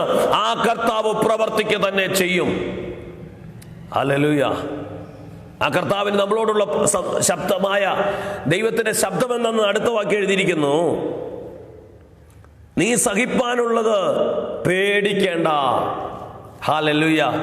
സ്മുർണയിലെ സഭയെ, നിങ്ങൾ കഷ്ടതയാണോ, നിങ്ങൾക്ക് ദാരിദ്ര്യമാണോ, നിങ്ങൾക്ക് മറ്റുള്ളവരിൽ നിന്നുള്ള ദൂഷണമാണോ, നിങ്ങൾ അതോർത്ത് പേടിക്കേണ്ട. ഹല്ലേലൂയ. രാവിലെ സമയ ലൈവിലുള്ള എത്ര പേർക്ക് ഇത് സ്തോത്രത്തോടെ ഏറ്റെടുക്കാൻ കഴിയും? നമ്മെക്കുറിച്ച് നിന്ന പറയുന്നത്, നമ്മെക്കുറിച്ച് ദൂഷണം പറയുന്നത്, നമ്മെക്കുറിച്ച് അപവാദം പറയുന്നത്, മനസ്സിൽ പോലും ചിന്തിച്ചിട്ടില്ലാത്ത കാര്യങ്ങൾ നമ്മെക്കുറിച്ച് പറഞ്ഞു പരത്തുമ്പോൾ നമ്മൾ അതിനെതിരെ പ്രതികരിക്കാൻ പോകണ്ട. നമ്മൾ ചെയ്യേണ്ടത്, നമ്മെ അറിയുന്ന ഒരു ദൈവമുണ്ട്, ആ ദൈവത്തിന്റെ കരങ്ങളിൽ ഏൽപ്പിച്ചു കൊടുക്കാം. ഇവിടെ നമ്മൾ കാണുന്നു, കർത്താവ് സഭയോട് പറയുന്നു, ഞാൻ അറിയുന്നു, അതുകൊണ്ട് നിങ്ങൾ സഹിപ്പാനുള്ളത് പേടിക്കണ്ട, ഭയപ്പെടണ്ട. നിങ്ങൾ എന്തിനാ പേടിക്കുന്നത്? സ്തോത്രം, എൻ്റെ നാമത്തിലല്ലേ പറയുന്നത്, അല്ലെ എൻ്റെ നാമം നിങ്ങൾ ധരിക്കപ്പെട്ടത് കൊണ്ടല്ലേ അവർ നിങ്ങളോട് ഇങ്ങനെ പറയുന്നത്. നിങ്ങൾ പേടിക്കണ്ട. ഇന്ന് രാവിലെ സമയം മനുഷ്യന്റെ വാക്കുകളെ കേട്ടുകൊണ്ട് പേടിച്ചിരിക്കുന്ന ആരെങ്കിലും ഉണ്ടെങ്കിൽ, സ്തോത്രം, മനുഷ്യന്റെ വാക്കുകളുടെ മുമ്പിൽ ഭയന്നിരിക്കുന്ന ആരെങ്കിലും ഉണ്ടെങ്കിൽ, ഒരു കാര്യം ഞാൻ പറയാം, മനുഷ്യന്റെ വാക്ക് നിമിത്തം പേടിക്കണ്ട. നിന്റെ മേൽ പകരപ്പെട്ട അഭിഷേകത്തിനെതിരെയുള്ള വെല്ലുവിളി ഉണ്ടല്ലോ, അതിനെ നീ ഇന്ന് പകൽ ജയിച്ചേ മതിയാകത്തുള്ളൂ. അതിനു മുമ്പിൽ, അയ്യോ ആ മനുഷ്യൻ എന്നോട് അങ്ങനെ പറഞ്ഞല്ലോ, ഞാൻ അവരിൽ നിന്ന് ഒരിക്കലും അങ്ങനെ പ്രതീക്ഷിച്ചതല്ല, ആ വ്യക്തി എന്നോട് അങ്ങനെ പറയുമെന്ന് ഞാൻ ഒരിക്കലും വിചാരിച്ചില്ല. നമ്മൾ പറയാറില്ലേ പലപ്പോഴും. എന്നാലും അവരിൽ നിന്ന് ഇതെനിക്ക് സംഭവിച്ചത്, സ്തോത്രം, സ്വപ്നത്തിൽ പോലും ഞാൻ കരുതിയില്ല അവരെന്നോട് ഇങ്ങനെ ഇടപെടുമെന്ന്. പ്രിയമുള്ള, അവരെന്നെ കുറിച്ച് ഇങ്ങനെ പറയുമെന്ന്. പ്രതീക്ഷിക്കാത്ത വ്യക്തികൾ നമ്മൾ ചിന്തിച്ചിട്ടില്ലാത്ത വ്യക്തികൾ നമുക്കെതിരെ പറയുമ്പോൾ, നമുക്കെതിരെ തിരിയുമ്പോൾ, ദൂഷണമായ വാക്കുകൾ കൊണ്ട് നമ്മുടെ മാനസിക നിലയെയും ആത്മീയ തലങ്ങളെയും ഒക്കെ അലട്ടുമ്പോൾ നമ്മൾ നിരാശപ്പെടണ്ട, നമ്മൾ ഭാരപ്പെടണ്ട. നമ്മെ നല്ലവണ്ണം അറിയുന്ന സ്വർഗത്തിലെ ദൈവമുണ്ട്. സ്തോത്രം, ഹല്ലേലൂയ. നമ്മെ നല്ലവണ്ണം അറിയുന്ന സ്വർഗത്തിലെ ദൈവമുണ്ട്. ആ ദൈവത്തിന്റെ കരത്തിലേക്ക് നമുക്കൊന്ന് നമ്മെ ഏൽപ്പിച്ചു കൊടുക്കാം. ഒരിക്കലും ദൈവം നമ്മളെ കൈവിടത്തില്ല കേട്ടോ. ഹല്ലേലൂയ. എഫെസോസിലുള്ള സഭയോട് പറയുന്നു, നിങ്ങൾ പേടിക്കേണ്ട. അവർ പറയട്ടെ, അവർ ദൂഷണവാക്കുച്ചരിക്കട്ടെ. സാത്താന്റെ പള്ളിക്കാരാണ് പലപ്പോഴും, ഹല്ലേലൂയ, സ്തോത്രം, ശക്തമായി എതിർത്തത്. പറയുന്നു, പള്ളിക്കാർ പറയട്ടെ, നീ വിഷമിക്കണ്ട. ഹല്ലേലൂയ. ദാവീദ് പറയുന്നത് പോലെ 41-ാം സങ്കീർത്തനത്തിൽ, ഞാൻ വിശ്വസിച്ചവനും എൻ്റെ അപ്പം തിന്നവനുമായ എൻ്റെ പ്രാണസ്നേഹിതൻ പോലും എൻ്റെ നേരെ കുതികാൽ ഉയർത്തിയിരിക്കുന്നു. ഹല്ലേലൂയ. നമ്മൾ സ്നേഹിച്ചവർ, നമ്മൾ കരുതിയവർ, നമ്മൾ സ്തോത്രം സ്നേഹം ആഴമായി കൊടുത്തവർ നമ്മെക്കുറിച്ച് ദൂഷണം പറഞ്ഞു നടക്കുമ്പോൾ, നമ്മുടെ ശുശ്രൂഷയെക്കുറിച്ച് ദൂഷണം പറയുമ്പോൾ, ഹല്ലേലൂയ, വിഷമിക്കണ്ട, ഭാരപ്പെടണ്ട. കർത്താവിന് നമ്മളോട് ആ സ്മുർണയിലെ സഭയോട് പറഞ്ഞതുപോലെ നമ്മളോടും പറയുവാനുള്ളത്, നീ സ്തോത്രം ഭയപ്പെടേണ്ട, നീ പേടിക്കേണ്ട. 55-ാം സങ്കീർത്തനത്തിൽ 12-ാം വാക്യം മുതൽ ഇങ്ങനെ എഴുതിയിരിക്കുന്നത്, എന്നെ നിന്ദിച്ചതൊരു ശത്രുവല്ല, അങ്ങനെയെങ്കിൽ ഞാൻ സഹിക്കുമായിരുന്നു. എന്റെ നേരെ വമ്പു പറഞ്ഞത് എന്നെ പകയ്ക്കുന്നവനല്ല, അങ്ങനെയെങ്കിൽ ഞാൻ മറഞ്ഞുകൊള്ളുമായിരുന്നു. നീയോ എന്നോട് സമനായ മനുഷ്യനും എൻ്റെ സഖിയും എൻ്റെ പ്രാണസ്നേഹിതനുമായിരുന്നു. ഹല്ലേലൂയ. ജീവിതത്തിൽ ഇതുപോലുള്ള അനുഭവത്തിൽ കൂടെ ഇതിൽ പലരും കടന്നുപോയിട്ടുണ്ട്. ദൂഷണമായ വാക്കുകൾ നമുക്കെതിരെ പറയുമ്പോൾ, നമ്മെ ദുഷിക്കുമ്പോൾ, നമ്മുടെ പ്രാർത്ഥനയെ ദുഷിക്കുമ്പോൾ, നമ്മുടെ വിശ്വാസത്തെ ദുഷിക്കുമ്പോൾ നിരാശപ്പെടരുത്, ഭാരപ്പെട. കർത്താവിന് സ്മുർണയിലെ സഭയോട് പറയാനുള്ള, ജീവിച്ചിരിക്കുന്ന യേശുവിന് പറയാനുള്ള വാക്ക്, പേടിക്കേണ്ട, പേടിക്കേണ്ട. ആ സ്മുർണയിലെ സഭയോടുള്ള ഒരു മുന്നറിയിപ്പ് അവിടെ എഴുതിയിട്ടുണ്ട്. സ്തോത്രം, നീ സഹിപ്പാനുള്ളത് പേടിക്കേണ്ട. നിങ്ങളെ പരീക്ഷിക്കേണ്ടതിന് പിശാച് നിങ്ങളിൽ ചിലരെ തടവിലാക്കുവാൻ പോകുന്നു. 10 ദിവസം നിങ്ങൾക്ക് ഉപദ്രവമുണ്ടാകും. മരണപര്യന്തം വിശ്വസ്തനായിരിക്ക, എന്നാൽ ഞാൻ ജീവകിരീടം നിനക്ക് തരും. ഹല്ലേലൂയ. ദൈവത്തിന്റെ വാഗ്ദാനമാണ് അവിടെ എഴുതിയിരിക്കുന്നത്, പ്രബോധനമാണ് എഴുതിയിരിക്കുന്നത്. നീ സഹിപ്പാനുള്ളത് പേടിക്കണ്ട. നിനക്കിനി 10 ദിവസം കൂടെ എന്തുണ്ട്? പീഡനമുണ്ട്. ഹല്ലേലൂയ. ചില കഷ്ടതയിൽ കൂടെ നിന്റെ മുമ്പിലുണ്ട്. എന്നാൽ സ്തോത്രം, യെശയ്യാ പ്രവാചകന്റെ പുസ്തകത്തിൽ നമ്മൾ വായിക്കുന്നുണ്ടല്ലോ. ഹല്ലേലൂയ. യെശയ്യാ പ്രവാചകന്റെ പുസ്തകം 9-ാം അധ്യായം 1-ാം വാക്യം, എന്നാൽ കഷ്ടതയിലിരുന്ന ദേശത്തിന് തിമിരം നിൽക്കയില്ല. കഷ്ടതയിലിരുന്ന ജനത്തിന്, ദേശത്തിന് തിമിരം നിൽക്കയില്ല. സ്തോത്രം. ഇയ്യോബിന്റെ പുസ്തകം 5-ാം അധ്യായം 16-ാം വാക്യത്തിൽ കാണുന്നു, 6 കഷ്ടത്തിൽ നിന്നും അവൻ നിന്നെ വിടുവിക്കും, 7-ാമത്തതിൽ തിന്മ നിന്നെ തൊടുകയില്ല. സ്തോത്രം. ക്ഷാമകാലത്ത് അവൻ നിന്നെ മരണത്തിൽ നിന്നും യുദ്ധത്തിൽ വാളിന്റെ വെട്ടിൽ നിന്നും വിടുവിക്കും. ഇന്ന് രാവിലെ സമയം പല തിന്മയിൽ കൂടെ നീ കടന്നു പോകേണ്ടി വരാം. ചിലത് സഹിക്കേണ്ടി വന്നിട്ടുണ്ടായിരിക്കാം. എന്നാൽ ഒരു കാര്യമുണ്ട്, ദൈവം അവിടെ ഒരു ഉറപ്പ് പറയുന്നു, 10 ദിവസം നിനക്ക് ഈ കഷ്ടതയുണ്ടാകും. എന്നാൽ അതിൻ്റെ അർത്ഥം 10 ദിവസം ദൈവം ഒരു ഡേറ്റ് പറഞ്ഞത്, 10 ദിവസം നിങ്ങൾക്ക് ഉപദ്രവം ഉണ്ടാകുമെന്ന് പറഞ്ഞെങ്കിൽ 11-ാമത്തെ ദിവസം ആ ഉപദ്രവത്തിൽ നിന്ന് ഒരു വിടുതൽ ഉണ്ടെന്നല്ലേ അതിനകത്ത് സൈലന്റായി മറഞ്ഞു നിൽക്കുന്ന ശക്തമായ ദൈവത്തിന്റെ ആലോചന. അങ്ങനെയെങ്കിൽ ചില ദിവസങ്ങൾ ദുഃഖമുണ്ടാകാം, ചില ദിവസങ്ങളിൽ വേദനയുണ്ടാകാം, ചില ദിവസങ്ങളിൽ ഭാരമുണ്ടാകാം. എന്നാൽ വിശ്വാസിയെ, ദൈവ പൈതലേ, അതിനപ്പുറം നമുക്ക് വേണ്ടി ദൈവം ചിലത് കരുതിയിട്ടുണ്ട് കേട്ടോ. സ്തോത്രം. ഒരുപക്ഷെ 3 ദിവസം നിന്നെ കല്ലറയിൽ ഒതുക്കി വെച്ചെന്ന് വരാം. 4-ാമത്തെ ദിവസം കല്ലറകളെ ഭേദിച്ചുകൊണ്ട്, 3-ാമത്തെ ദിവസത്തിന്റെ അതിരാവിലെ സമയം കല്ലറകളെ ഭേദിച്ചുകൊണ്ട് പുറത്തു വരുന്ന ഒരു അനുഭവം ഉണ്ടെന്ന് എന്നുള്ള കാര്യം നമ്മൾ മറന്നു പോകരുത്. ഹല്ലേലൂയ. സന്ധ്യയെങ്കിൽ കരച്ചിൽ വന്ന് രാപാർക്കും, ഉഷസ്സിലോ ആനന്ദഘോഷമുണ്ടാകും. ഇന്ന് രാവിലെ സമയം എത്ര പേർക്ക് ഈ വചനത്തിന് മുമ്പിൽ ധൈര്യപ്പെടുവാൻ കഴിയും? എൻ്റെ യേശു എന്നെ ജീവിച്ചിരിക്കുന്നു എന്ന് എനിക്ക് ഉറപ്പ് തന്ന യേശു, എൻ്റെ കഷ്ടതയും എൻ്റെ ദാരിദ്ര്യവും എൻ്റെ ദൂഷണവും എന്നെ കുറിച്ചുള്ള ദൂഷണമായ വാക്കുകളും അറിയുന്ന യേശു എന്നോട് പറയുന്നു, പേടിക്കണ്ട, 10 ദിവസം കൂടെ നിനക്ക് ഉപദ്രവമുണ്ടാകും, നീ അത് സഹിക്കണം. എന്നാൽ 10 ദിവസങ്ങൾ കഴിയുമ്പോൾ ഞാൻ ചില വിടുതലുകൾ നൽകും. ആ കഷ്ടതയുടെ നടുവിൽ നീ പിന്മാറാതെ, നീ സ്വതന്ത്രം ഹാലളിയ ദൂഷണം പറയാതെ, നീ ദൈവത്തോട് പിറുപിറുക്കാതെ നിന്നാൽ അടുത്ത ദിവസം ദൈവത്തിന്റെ മഹത്വം നിനക്ക് വേണ്ടി വെളിപ്പെടും. 400 വർഷം ഇസ്രായേൽ അടിമകളായിരുന്ന ഇസ്രായേൽ ജനം 40 ദിവസം മരുഭൂമി, 40 സംവത്സരം മരുഭൂമിയിൽ കൂടെ സഞ്ചരിക്കേണ്ടി വന്നു. യാഥാർത്ഥ്യമാണ്. എന്നാൽ ആജീവനാന്തം മരുഭൂമിയിൽ സഞ്ചരിക്കേണ്ടി വന്നില്ല. 40 വർഷം കുറിപ്പിട്ടത് ഒരു സമയം അപ്പുറം കാണുന്നു. സ്തോത്രം. കനാൻ നാട്ടിൽ അവർ പ്രവേശിക്കുന്നു. ആ കനാൻ നാട്ടിൽ പ്രവേശിച്ച് ജീവിക്കുന്നതിന്റെ കാലക്കണക്ക് പറയുന്നില്ല. അങ്ങനെയെങ്കിൽ ഇന്ന് രാവിലെ സമയം നമ്മോട് ജീവനുള്ളവനായ ആദ്യനും അന്ത്യനുമായ കർത്താവിന് പറയുവാനുള്ളത്, ഞാൻ നിന്നെ അറിയുന്നു. നിന്റെ കഷ്ടത, നിന്റെ ദാരിദ്ര്യം, നീ അനുഭവിക്കുന്ന ദൂഷണം ഞാൻ അറിയുന്നു. അടുത്ത പറയുന്നു, അതുകൊണ്ട് ദൈവത്തിന് ഉറപ്പ് നമ്മളോട് പറയും, നീ പേടിക്കണ്ട, 10 ദിവസം നീ ഉപദ്രവം സഹിക്കണം, എന്നാൽ നീ മരണപര്യന്തം വിശ്വസ്തനായിരുന്നാൽ ജീവകിരീടം നിനക്ക് നൽകും. ദൈവത്തിന്റെ വാഗ്ദത്തമാണ്. 1-ാമത്തെ സഭയോട് പറയുമ്പോൾ ജീവവൃക്ഷത്തിന്റെ ഫലം ഞാൻ നിനക്ക് തിന്മാൻ തരുമെന്ന് പറയുന്നു. 2-ാമത്തെ സഭയോട് പറയുമ്പോൾ പറയുന്നു, ഞാൻ നിനക്ക് ജീവകിരീടം തരും. ആർക്കാണ് ജീവകിരീടം? മരണപര്യന്തം ജീവിക്കുന്നവർക്ക്, വിശ്വസ്തരായിരിക്കുന്നവർക്ക്. സ്തോത്രം. നല്ല പോർപ്പൊരുത്, ഓട്ടം തികച്ചു, വിശ്വാസം കാത്തു, ഇനിയും നീതിയുടെ കിരീടം. വിശ്വാസം കാത്തവർക്ക് നീതിയുടെ കിരീടം.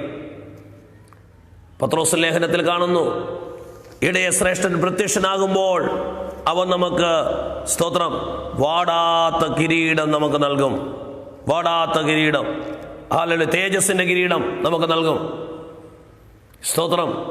നീതിയുടെ കിരീടം, വാടാത്ത കിരീടം, ജീവകിരീടം ദൈവം നമുക്ക് വേണ്ടി തരുന്ന, സ്തോത്രം, ബഹുമതികളാണ്. നിശ്ചയമായും ദൈവസന്നിധിയിൽ വിശ്വസ്തരായിരിക്കുക. അവന്റെ അവസാനത്തിൽ ഇങ്ങനെ പറഞ്ഞ സഭയോടുള്ള ദൂത് അവസാനിപ്പിക്കുന്നു, ആത്മാവ് സഭകളോട് പറയുന്നവൻ എന്തെന്ന് ചെവിയുള്ളവൻ കേൾക്കട്ടെ. ജയിക്കുന്നവന് രണ്ടാമത്തെ മരണത്താൽ ദോഷം വരികയില്ല. ജയിക്കുന്നവന് 2-ാമത്തെ മരണം. സ്തോത്രം. 2 പ്രാവശ്യം ജനിച്ചവർക്ക് ഒറ്റ മരണം. ഒറ്റ പ്രാവശ്യമേ ജനിച്ച വ്യക്തിക്ക് 2 മരണം. അതാണ് വചനത്തിന്റെ വ്യവസ്ഥ. ഞാൻ വിശദീകരിക്കാം. നമ്മൾ ഈ ഭൂമിയിൽ ഒരമ്മയുടെ മകളായി ജനിച്ചു. ഈ ഭൂമിയിൽ അത് 1-ാമത്തെ ജനനം. യേശു ക്രിസ്തുവിനെ സ്വന്തം രക്ഷിതാവായി സ്വീകരിച്ച വീണ്ടും ജനനം പ്രാപിക്കുന്നു. അത് 2-ാമത്തെ ജനനം. 2-ാമത്തെ ജനനം പ്രാപിച്ചവർക്ക് ഒറ്റ മരണം, ശാരീരിക മരണം മാത്രം. ആത്മാവിന്റെ മരണമെന്ന, 2-ാമത്തെ മരണമെന്ന അഗ്നിക്കടൽ, കെടാത്ത തീയും ചാകാത്ത പുഴുവും നിത്യ അഗ്നിയുമുള്ള ആ അഗ്നിക്കടലിൽ വീഴേണ്ടി വരത്തില്ല. 2-ാം മരണത്തിന്റെ ദോഷം അവന്റെ മേൽ ഭവിക്കത്തില്ല. എന്നാൽ ജീവിതത്തിൽ ഈ ഭൂമിയിൽ ജഡത്തിൽ ജനിച്ചു, അതല്ലാതെ ആത്മീയമായൊരു ജനനം, വീണ്ടും ജനനം എന്ന ജനനം പ്രാപിക്കാത്ത വ്യക്തി ജീവിതത്തിന് ശരീരത്തിന്റെ മരണമുണ്ട്. വെളിപ്പാട് പുസ്തകം 19-ാം അധ്യായത്തിൽ പറയുന്നത് പോലെ, 20-ാം അധ്യായത്തിൽ പറയുന്നത് പോലെ 20-14 മരണത്തെയും പാതാളത്തിന്റെയും തീപ്പൊയ്കയിൽ തള്ളിയിട്ടു. ഈ തീപ്പൊയ്ക 2-ാമത്തെ മരണം. അപ്പോൾ 2-ാമത്തെ മരണം ആരെ പിടിക്കും? 2-ാമതായി വീണ്ടും ജനനം പ്രാപിക്കാത്ത ഒരു വ്യക്തിയെ 2-ാമത്തെ മരണം പിടിക്കും. ജീവപുസ്തകത്തിൽ പേരെഴുതി കാണപ്പെടാത്ത ഏവനെയും തീപ്പൊയ്കയിൽ തള്ളിയിടും. അതാണ് 2-ാമത്തെ മരണം. സ്തോത്രം. 2-ാമത്തെ മരണത്തിൽ നിന്നും വിടുവിക്കപ്പെട്ട ദൈവമക്കൾക്കായി ഞാൻ സ്തോത്രം ചെയ്യുന്നു. ഹല്ലേലൂയ. ഈ ശബ്ദം ഇതിന് ശേഷം ആരെങ്കിലും കേൾക്കുമ്പോൾ രണ്ടാമത്തെ ജനനമായ വീണ്ടും ജനനം, യേശുവിനെ സ്വന്തം രക്ഷകനായി സ്വീകരിച്ച് പാപങ്ങൾ ഏറ്റുപറഞ്ഞ് പാപങ്ങൾ ഉപേക്ഷിച്ച് ദൈവത്തിനു വേണ്ടി ജീവിക്കുവാൻ തീരുമാനിക്കുവാൻ ആർക്കെങ്കിലും മനസ്സുണ്ടെങ്കിൽ അവരോട് പറയുന്നു, ആ രണ്ടാമത്തെ ജനനം നിങ്ങൾ പ്രാപിച്ചാൽ മാത്രമേ രണ്ടാമത്തെ മരണമായ നിത്യമരണം, തീപ്പൊയ്കയിൽ നിന്നും നിത്യനാശത്തിൽ നിന്നും നിങ്ങൾക്ക് വിടുവിക്കപ്പെടുവാൻ കഴിയത്തുള്ളൂ. ഹല്ലേലൂയ. അതുകൊണ്ട് ഇന്ന് രാവിലെ സമയം വിശ്വാസത്തോടെ പറയുക, രണ്ടാമത്തെ മരണത്തിന് ദോഷം എൻ്റെ മേലില്ല. ഒരുപക്ഷെ ഈ ഭൂമിയിൽ നീ ജഡത്തിൽ വസിക്കുമ്പോൾ ചില ദോഷങ്ങളും തിന്മകളും വേദനകളും പരിഹാസങ്ങളും കഷ്ടതയും ദാരിദ്ര്യവും ഒക്കെ അനുഭവിക്കേണ്ടി വരാം. എന്നാൽ ജീവകിരീടം നിനക്ക് വേണ്ടി ദൈവം വെച്ചിട്ടുണ്ട്. രണ്ടാമത്തെ ദോഷമായ മരണം, നിത്യമരണം, അഗ്നിക്കടലിൽ നീ വീഴത്തില്ല. സ്വർഗത്തിലെ ദൈവം നിന്നെ കരകയറ്റുക തന്നെ ചെയ്യും. അതുകൊണ്ട് സ്മുർണയിലെ സഭയുടെ ദൂതിനെ നമ്മൾ ഒറ്റ ദിവസം കൊണ്ട് ഷോർട്ടായിട്ട് അവസാനിപ്പിക്കുന്നത്. ചിന്തിക്കുക, സ്മുർണയിലെ സഭയോട് പറയുന്ന ദൈവത്തിൻ്റെ ആലോചന എന്താ? ദൈവം യേശു ആരാണ്? ഞാൻ ജീവിച്ചിരിക്കുന്നവനാണ്. സ്തോത്ര. ആ യേശു പറയുന്നു, ഞാൻ അറിയുന്നു. എന്തൊക്കെ അറിയുന്നു? 1, കഷ്ടത അറിയുന്നു. 2, ആ സഭയുടെ ദാരിദ്ര്യം അറിയുന്നു. 3, ആ സഭയെക്കുറിച്ചുള്ള ദൂഷണം, സാത്താന്റെ പള്ളിക്കാരിൽ നിന്നുള്ള ദൂഷണം അറിയുന്നു. ആ കർത്താവ് കൊടുക്കുന്ന ഉറപ്പ്, നീ പേടിക്കേണ്ട. ആ കർത്താവ് നൽകുന്ന മുന്നറിയിപ്പ്, 10 ദിവസം കൂടെ നിനക്ക് ഉപദ്രവം തുടരും, നീ ഭാരപ്പെടേണ്ട, 10 ദിവസത്തിനപ്പുറം നിനക്കൊരു വിടുതൽ ഉണ്ടാകും. പ്രിയമുള്ളവരെ, ചില ദിവസങ്ങളിൽ കൂടെ ഒരു പക്ഷേ കഷ്ടതയിൽ കൂടെ പോകേണ്ടി വന്നാലും ഭയപ്പെടരുത്, ഭാരപ്പെടരുത്. ദൈവം നമുക്ക് വേണ്ടി ഒരു നന്മ ഒരുക്കി വെച്ചിട്ടുണ്ട്. ആ കർത്താവ് പറയുന്നു, ജീവപര്യന്തം വിശ്വസ്തനായിരിക്കുക, മരണപര്യന്തം വിശ്വസ്തനായിരിക്കുക. ജീവകിരീടം കർത്താവ് നമുക്ക് വേണ്ടി വെച്ചിട്ടുണ്ട്. നിത്യതയെക്കുറിച്ച് ഉറപ്പില്ലാത്ത ആരെങ്കിലും ഉണ്ടെങ്കിൽ, രണ്ടാമത്തെ ജനനം ഒരുപക്ഷെ നിങ്ങൾ ചർച്ചയിൽ പോകുന്നുണ്ടായിരിക്കാം, കർത്താവിനെ വിളിച്ചപേക്ഷിക്കുന്നുണ്ടായിരിക്കാം, എല്ലാം ശരിയാണ്. പക്ഷേ രണ്ടാമത്തെ ജനനം എന്ന വീണ്ടും ജനനം പ്രാപിക്കാത്ത ആരെങ്കിലും ഇപ്പോഴോ പിന്നീടോ ഈ ശബ്ദം ശ്രവിച്ചാൽ, നിങ്ങൾ യേശുവിനെ സ്വന്തം രക്ഷകനായി സ്വീകരിച്ച് രണ്ടാമത്തെ ജനനം പ്രാപിക്കേണ്ടത് ഏറ്റവും അത്യന്താപേക്ഷിതമാണ്. എന്തിനാണ്? രണ്ടാമത്തെ ജനനം പ്രാപിച്ചവർക്ക് രണ്ടാമത്തെ മരണത്തിൻ്റെ അധികാരം അവരുടെ മേൽ ഇല്ല. നിത്യനരകത്തിൽ അവർക്ക് വീഴത്തില്ല. രണ്ടാമത്തെ ജനനം ജനിച്ചു, വിശ്വാസത്തിൽ വളർന്നു, വചനപ്രകാരം നിന്നാൽ ഒരിക്കലും നിത്യനാശത്തിലേക്ക് പോകത്തില്ല. മരണപര്യന്തം വിശ്വസ്തനായി നിന്നാൽ ദൈവം നമുക്ക് പ്രോമിസ് ചെയ്യുന്ന വാഗ്ദത്തം, ജീവകിരീടം തരും. രണ്ടാമത്തെ മരണത്തിൻ്റെ ദോഷം നമ്മുടെ മേൽ ഭവിക്കത്തില്ല. അങ്ങനെ ക്രിസ്തു ആരാണെന്നും ക്രിസ്തു അറിയുന്ന എന്തൊക്കെയാണെന്നും ആ ക്രിസ്തു നമുക്ക് നൽകുന്ന പ്രബോധനം എന്താണെന്നും ആ ക്രിസ്തു നമുക്ക് നൽകുന്ന മുന്നറിയിപ്പ്, ആ ക്രിസ്തു നമുക്ക് നൽകുന്ന സ്തോത്രം, വിജയത്തിൽ വിജയിക്കുന്നവർക്ക് നൽകുന്ന സ്തോത്രം ബഹുമതി എന്താണെന്നും പറഞ്ഞ് ഈ 5 കൂട്ടം കാര്യങ്ങൾ പറഞ്ഞ് സ്മുർണയിലെ സഭയോടുള്ള ദൂത് അവിടെ അവസാനിപ്പിക്കുന്നു. ഒരു കുറ്റവും സ്മുർണയിലെ സഭയോട് പറയുവാൻ കാണുന്നില്ല. സ്തോത്രം. അങ്ങനെയെങ്കിൽ പ്രിയമുള്ളവരെ, ഈ രാവിലെ സമയം നമ്മെ അറിയുന്ന, നമ്മൾ ചില കഷ്ടതയിൽ കൂടെ കടന്നു പോകുമ്പോൾ വീണ്ടും നമ്മളെ സഹായിക്കുവാൻ കൂടെ നിൽക്കുന്ന, നിത്യതയ്ക്ക് വേണ്ടി നമ്മളെ ഒരുക്കുന്ന പരിശുദ്ധാത്മാവ് നമ്മളോട് പറയുന്ന കാര്യങ്ങൾ കേട്ടുകൊണ്ട് അനുസരണയോടുകൂടെ നമുക്ക് മുന്നോട്ട് പോകാം. ഒരു നിമിഷം കണ്ണുകളെ അടച്ച് ഈ വചനത്തിന് മുമ്പിൽ നമ്മളെ ഏൽപ്പിച്ചു കൊടുത്തുകൊണ്ട് നമുക്കൊരു നിമിഷം പ്രാർത്ഥിക്കാം. നമ്മെ അറിയുന്ന ദൈവം, കഷ്ടതയിൽ കൂടെ കടന്നു പോകുന്നുണ്ടോ? ദാരിദ്ര്യത്തിൽ കൂടെയാണോ പോകുന്നത്? മറ്റുള്ളവരുടെ ദൂഷണമായ വാക്കുകൾ കേട്ടുകൊണ്ടാണോ പോകുന്നത്? വിശ്വസ്തനായിരിക്കുക, വിശ്വസ്തനായിരിക്കുക. ചില ദിവസം കൂടെ അത് സഹിക്കേണ്ടി വരാം. ചില ദിവസങ്ങളിൽ കൂടെ, ചില ആഴ്ചകളാകാം, ചില മാസങ്ങളാകാം. എന്നാൽ നീ സഹിക്കുമ്പോൾ വചനം പറയുന്നു, സഹിക്കുവാൻ കഴിയുന്നതിനപ്പുറമുള്ള ഒരു പരീക്ഷയും ദൈവം നമുക്ക് നൽകത്തില്ല. പരീക്ഷയോടുകൂടെ നീക്കുപോക്കുകളും നൽകുന്ന ദൈവമുണ്ട്. ദോഷങ്ങളാൽ പരീക്ഷിക്കാത്ത ദൈവമുണ്ട്. ആ കർത്താവിൻ്റെ കരത്തിൽ നമ്മളെ ഏൽപ്പിച്ചു കൊടുത്തുകൊണ്ട് ഒരു നിമിഷം നമുക്ക് ദൈവസന്നിധിയിൽ പ്രാർത്ഥിക്കാം. പരിശുദ്ധനായ ദൈവമേ, സ്വർഗീയ പിതാവേ, ദൈവം നൽകിയ ഈ സമയത്ത് തിരുവചനത്തിൽ നിന്നും അല്പമായി ചിന്തിക്കുവാൻ തന്ന കൃപയ്ക്ക് സ്തോത്രം. ഈ വചനത്തിൽ കർത്താവെ അങ്ങ് ഓർപ്പിച്ച ഓരോ കാര്യങ്ങളും ജനത്തിനോട് ഇടപെടുന്നതായിരുന്നു എന്ന് ഞാൻ വിശ്വസിക്കുന്നു. അപ്പോൾ അങ്ങനെ ശബ്ദവും ശക്തിയും ഓരോരുത്തരുടെ മേലും വ്യാപരിക്കണം. കഷ്ടതയിൽ കൂടെ കടന്നു പോകുന്നവരുണ്ട്, രോഗത്തിൽ കൂടെ പോകുന്നവരുണ്ട്, പ്രാർത്ഥിച്ചിട്ടും ഇതുവരെ മറുപടി ലഭിക്കപ്പെടാത്ത വിഷയത്തിൽ കൂടെ പോകുന്നവരുണ്ട്. കർത്താവെ, അവർക്ക് വേണ്ടി അങ്ങയുടെ കരം നീട്ടണമേ. വിശേഷിയാൽ കർത്താവെ, അവർ അനുഭവിക്കുന്ന ദൂഷണമായ അനുഭവങ്ങൾ, അവരെ ദൂഷിക്കുന്നത്, അവരെ പരിഹസിക്കുന്നത് അങ്ങ് അറിയുന്നുവല്ലോ, അങ്ങ് കാണുന്നുവല്ലോ. കർത്താവെ, അങ്ങയുടെ പ്രവൃത്തി വെളിപ്പെടണം, അങ്ങയുടെ നാമം മഹത്വപ്പെടുത്തണം. അങ്ങ് അവിടുന്ന് സഹായിക്കണമേ. അങ്ങയുടെ ശബ്ദം അവരെ ഓർപ്പിക്കുന്നല്ലോ. പേടിക്കേണ്ട, പേടിക്കേണ്ട, പേടിക്കേണ്ട. ദൈവശബ്ദത്തിന് മുമ്പിൽ ഓരോ ദിവസവും ധൈര്യപ്പെട്ടുകൊണ്ടുകൊണ്ട് ജീവപര്യന്തം വിശ്വസ്തനായിരിക്കുവാൻ എല്ലാവർക്കും കർത്താവ് കൃപ ചെയ്യണം. ആരുടെ മേലും രണ്ടാമത്തെ മരണത്തിന്റെ ദോഷം വരത്തക്കവണ്ണം ദൈവകൃപയിൽ നിന്നും പിന്മാറിപ്പോകുവാനോ ദൈവസ്നേഹത്തിൽ അകലുവാനോ ഇടയാകാതെ വണ്ണം കൃപയിൽ നിൽക്കുവാൻ എല്ലാവർക്കും ദൈവം സഹായം ചെയ്യണം. അതിനായി അനുഗ്രഹിക്കുന്നു, പ്രാർത്ഥിക്കുന്നു. ഈ ഒരാഴ്ച മുഴുവൻ അങ്ങയുടെ വചനം ശുശ്രൂഷിക്കുന്ന കൃപയ്ക്ക് സ്തോത്രം. ഈ ലൈവിൽ വാച്ച് ചെയ്ത് എല്ലാവരെയും അനുഗ്രഹിച്ച് പ്രാർത്ഥിക്കുന്നു. കർത്താവിന് കൃപ കൂടെ ഇരിക്കണം. തിരുനാമത്തെ മഹത്വപ്പെടുത്തണം. പ്രാർത്ഥന കേട്ടതിനായി സ്തോത്രം. യേശു ക്രിസ്തുവിന്റെ നാമത്തിൽ തന്നെ ആമേൻ. ഈ വചനങ്ങളാൽ സ്വർഗ്ഗം നമ്മളെല്ലാവരെയും സഹായിക്കുമാറാകട്ടെ. ഈ ഗ്രൂപ്പിൽ തുറമാനമായി ഇങ്ങനെ വചനം ശുശ്രൂഷിക്കുവാൻ അവസരമൊരുക്കിയ കർത്തൃഭൃത്യൻ പാസ്റ്റർ ജിബിനോടുള്ള പ്രത്യേക നന്ദിയും അറിയിക്കുന്നു. നാളെ നമ്മൾക്ക് സ്തോത്രം ഈ ഗ്രൂപ്പിൽ ദൈവവചനം ശുശ്രൂഷ ഉണ്ടായിരിക്കുന്നതല്ല. നാളെ കർത്താവിനെ ആരാധിക്കുന്ന ആരാധന സ്തോത്രം വിശേഷിയാൽ ആ ആരാധന ദിവസം കൂടെയാണല്ലോ. അതുകൊണ്ട് രാവിലെ 8 മണിക്ക് തിരുവചനം എന്ന ഫേസ്ബുക്ക് പേജ് വഴി ലൈവ് ആരാധനയും വചന ശുശ്രൂഷയും ഉണ്ടായിരിക്കും. കടന്നു വരുവാൻ കഴിയുന്നവർ സംബന്ധിക്കുക, പ്രാർത്ഥനയിൽ ഓർക്കുക. തിങ്കളാഴ്ച നമ്മൾ അടുത്ത സഭയോടുള്ള ദൂതിനെ ശുശ്രൂഷയിൽ നമ്മൾ ചിന്തിക്കുന്നതായിരിക്കും. നിങ്ങളുടെ എല്ലാവരുടെയും പ്രാർത്ഥനയ്ക്കും സഹകരണത്തിനും ക്രിസ്തുവിൻ്റെ നാമത്തിലുള്ള സ്നേഹവും നന്ദി അറിയിക്കുന്നു. തുടർന്നും നമുക്കൊരുമിച്ച് ദൈവകൃപയിൽ മുന്നേറാം.